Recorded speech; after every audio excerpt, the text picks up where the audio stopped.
This is DJI Osmo Action, officially the first action camera from DJI. The reason why I say that because if you take a look at other Osmo camera they had before, they all pretty much can do the same purposes, I say, as an action camera. Don't get me wrong, and a lot of people do using the Osmo Pocket, for example, as an action camera, right? But anyway, since this camera was first released back in June and it's been out there for about 2 months now, and still everybody just cannot stop talking about this camera, just being like so excited, so pumped out for this camera since it was first released. Yeah, by the way, I've also done a unboxing first impression video for this little guy here, so if you haven't watched that video yet and interested in checking it out, you can click link over here. This video is gonna be a full review of this little one, this Osmo Action camera. So let's find out to see, is this camera really that good? Just suddenly becomes the king of action camera now, or is it bad? I mean, there are other options like a GoPro Hero 7 Black at the moment, but is this really the best camera you can get for action camera? Let's find it out after this.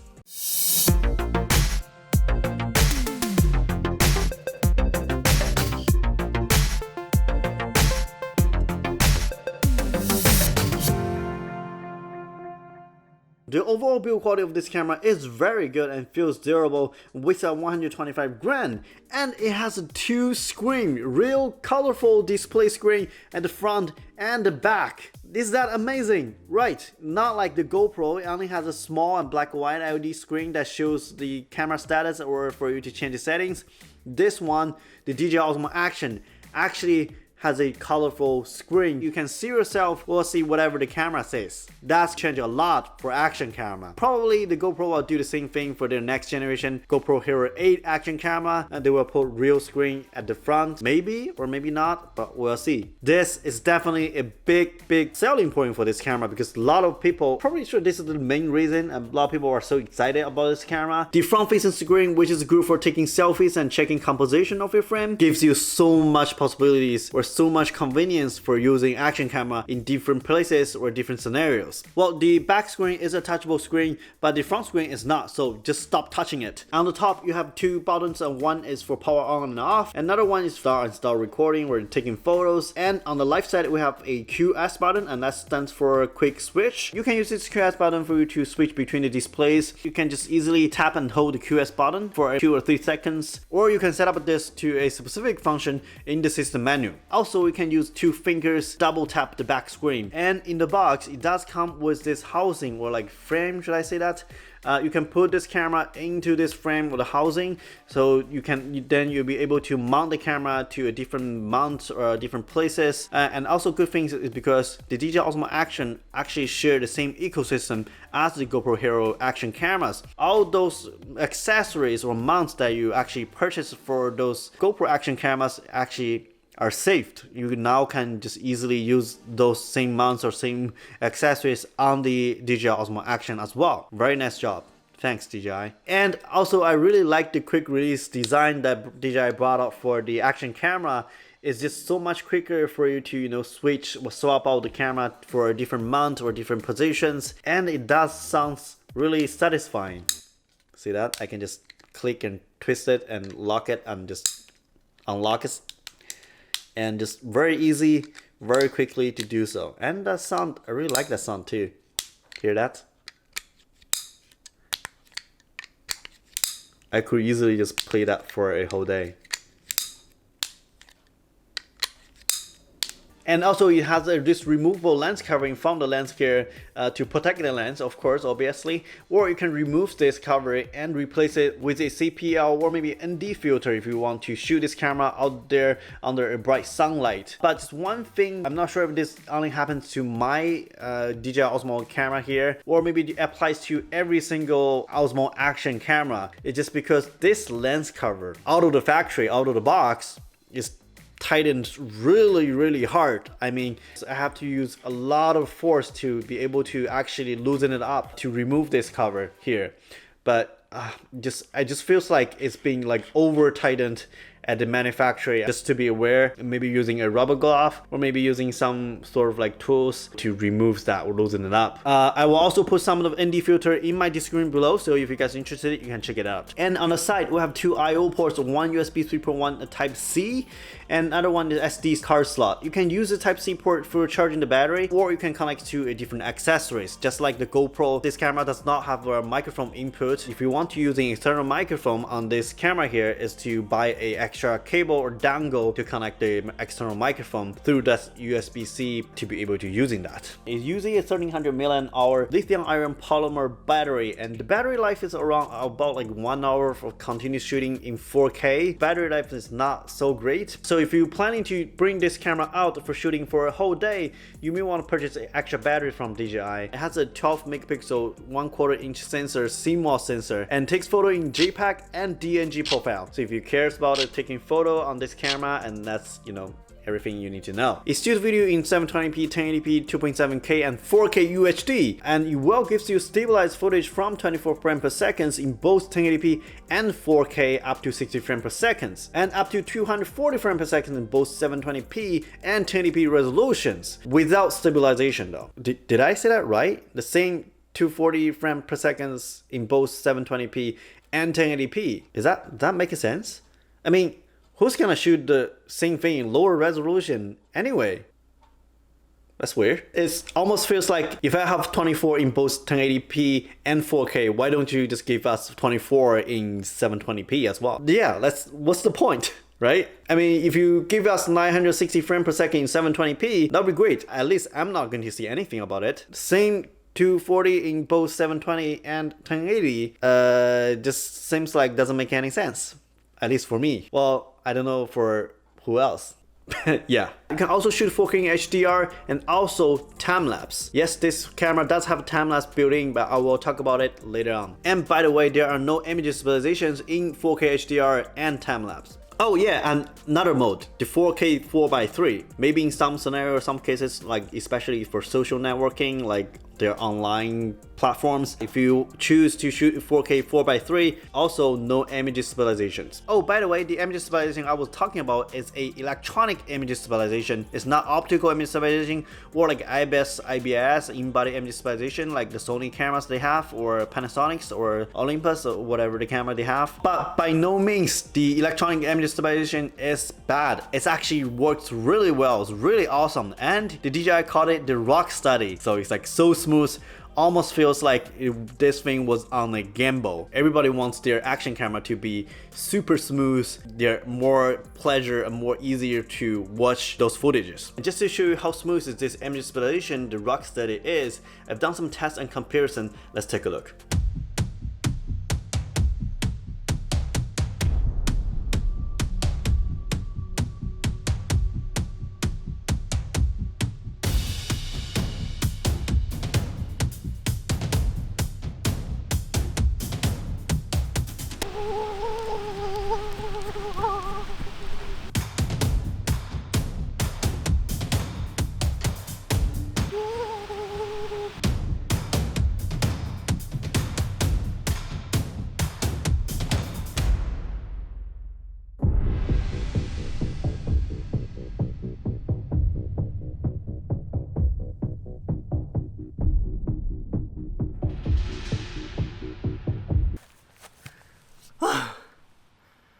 Alright, gotta need more exercise.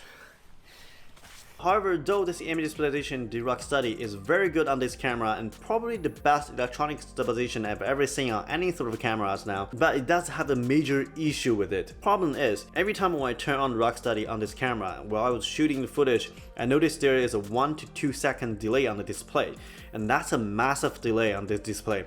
So that could be effect to a lot of people who are really depending on using this camera as an action camera to shoot some action scenes. So imagine if you want to shoot some moving subjects just passing by, if you're not going to pay attention on those moving subjects, just going to be looking and staring at the display itself, and you're probably going to miss that shot. But if you're just going to mount this camera on your chest or on your bike or on your motorcycle, on your car, on your boat, or whatever that is, in a fixed position, and you're not going to take a look or staring at the display, then it's probably fine, because the result is real time. If you're just going to take a look at the screen while you were shooting, there is a 1 to 2 second delays. And I really hope DJI can fix that issue. So maybe in a future firmware update. For me, it's really inconvenient and very annoying for some of the times. If you turn off the Rocksteady, then the display back to normal, there's basically no delay at all. But I think most of the time, majority of people who are going to using this camera, the action camera, and you probably want to leave the Rocksteady on because we want our shot to be stabilized. Then if you want to using this camera to capture the movement subject and scene, I think the best shot for you is just, to focus on the movement itself, not to watch the display. Now let's talk about the video quality out of this Osmo Action camera. Well, generally I shoot 4K 24 frames per second, unless if you want to shoot high frame rates for maybe slow motions, then I'm going to choose a 1080p like 120 frames per second or maybe 240 frames per second. The video quality on the 4K 24 frames per second is pretty good, but the footage does look a bit digitalized to me. Mainly I think it's just because it internally adds some of the digital sharpness to the image itself and just trying to give you a bit clear image in the result. Well, sometimes I think it's sharpening way too much, especially you're gonna see that in low light condition or in the shadow areas, is because it generates a lot of digital noise in the shot. This camera does not perform good in low light conditions. If you step indoor or in environments that gets a little darker and darker, the digital sharpening, I say, is even harder on the image. Though this may gives you a bit more visibility to see things a bit more clearly in your images, but it does generate tons of noise. It just flies in your footage. I personally don't like that, so I was just trying to avoid using this camera in any sort of low light condition environment. And I think this digital sharpening thing is pretty common in across all the Chinese manufacturer brands, sort of like their common standard or like common issue. I get it, I know exactly the reason why they done that in their cameras, but I think that's gonna be another topic to explain that in a different video. The color science on this camera is actually okay, not my favorite, but it's not bad at all, and feels more towards like a flat nature color in general, and it just reminds me of what the Sony camera used to be like in their previous generation cameras, such as like A7 II or before that. No mean it's the same, but it just reminds me of what the Sony cameras looks like before. But anyway, you do get a decently like picture profile in this camera, so you get a bit more flexibility on color grading on your footage. It does have this 4K HDR mode, but it just have no image stabilization, the Rocksteady. It does work in some ways. I think it's good to have in this function on this camera. You can use it when you need it to, but generally I don't think you're gonna use that 4K HDR that much, just because it doesn't support Rocksteady image stabilization embedded in. The 1080p 120 and 240 both look pretty good under good lighting condition. And yes, you're still going to see the digital sharpening in the images, but hey, you get 240 frames per second, right? That's something you don't have it on the A6500 or the Sony A7 Mark III. There are two ways to shoot slow motion on this camera. One is to choose the shooting mode in slow motion. Another one is to choose resolution in 1080p and choose the higher frame rates, such as 120 frames per second or 200 frames per second or 240, whichever you prefer. Unless if you want to shoot in 720p instead of 1080. And you do need to slow down the footage in the post by yourself if you choose the higher frame rate. But if you're shooting the slow motion in the slow-mo mode and the image you're getting is already slowed down internally in the camera. And just be curious, I put both Sony a6400 and the DJI Osmo Action side by side and shooting the 1080p 120 frames per second to see the difference between the same shot. Can you spot which one is shot by which camera?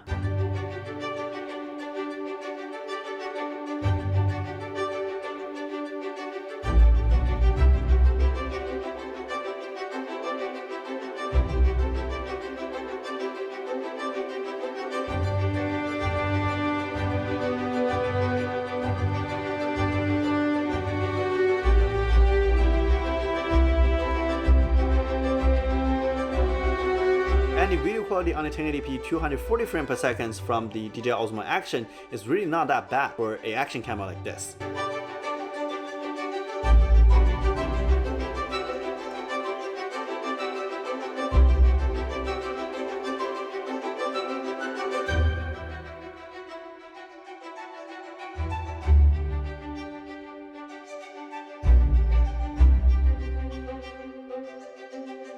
And next is a time lapse. Almost every DJI cameras come with the time-lapse function now and can choose the shooting time and how long each shot will be taking. The number in the bottom is show you how long the camera is going to be shoot the time-lapse, and the number on the top is show you how long you want each shot to be taken. In the middle, it will be calculated and tell you the total time duration of your final result, which is the aka the actual time for your time-lapse videos. On the top right corner is to choose the resolution of the time-lapse. You can choose 1080p, 2.7K or 4K. Again, there's no EIS, the image stabilization, in this function. And if you plan to shoot time-lapse longer than an hour, you definitely need to hook up with the external power source such as a power bank. There is a voice control function in this camera, but personally I think I'm just going to leave it off all the time unless if I really want to use that function, just because the overall user experience of that function is not so great. It's not always working.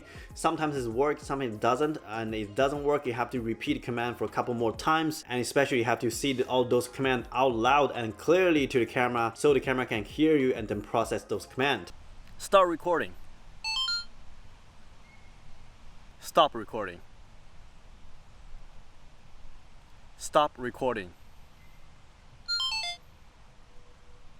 Well, obviously that doesn't pick up the voice command every time, so take a photo. Shut down. And if you are in a private room, private environment, that's probably okay for you. Alright, so this is how I think the voice control on the Osmo Action is actually useful in this type of scenarios, which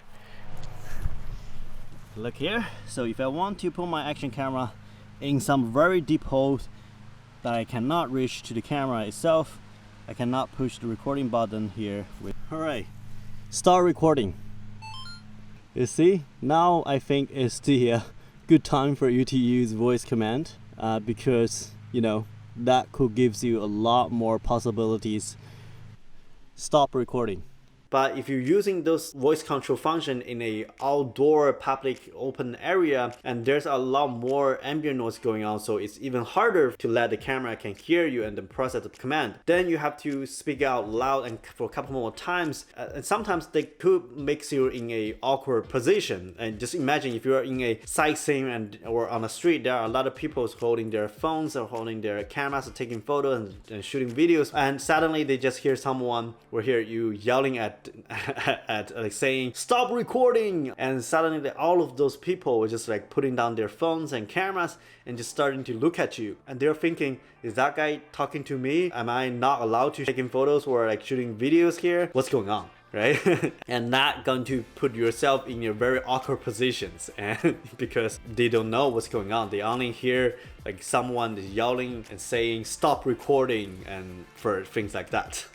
And something I need to mention is this camera only shoots at fixed angle, not like GoPro you can choose in different angle like narrow or wide or super wide, but you do get a Dwarp option in this camera. So Soulfly gives you an option for you to choose the angle of the shots, basically just zooming into the shots, then you cut off the round edges, gives them more flat pictures, and if the Dwarps turn off, then it's going to be more like a fisheye wide angle on your footages. And of course it's action camera, you may gonna use this camera even in the water, and yes, this camera is waterproof up to 11 meters. There's an app for this camera. So the app used right now is not the DJI Go or DJI Go 4. It's called the DJI Mimo map. Like cute name, Mimo.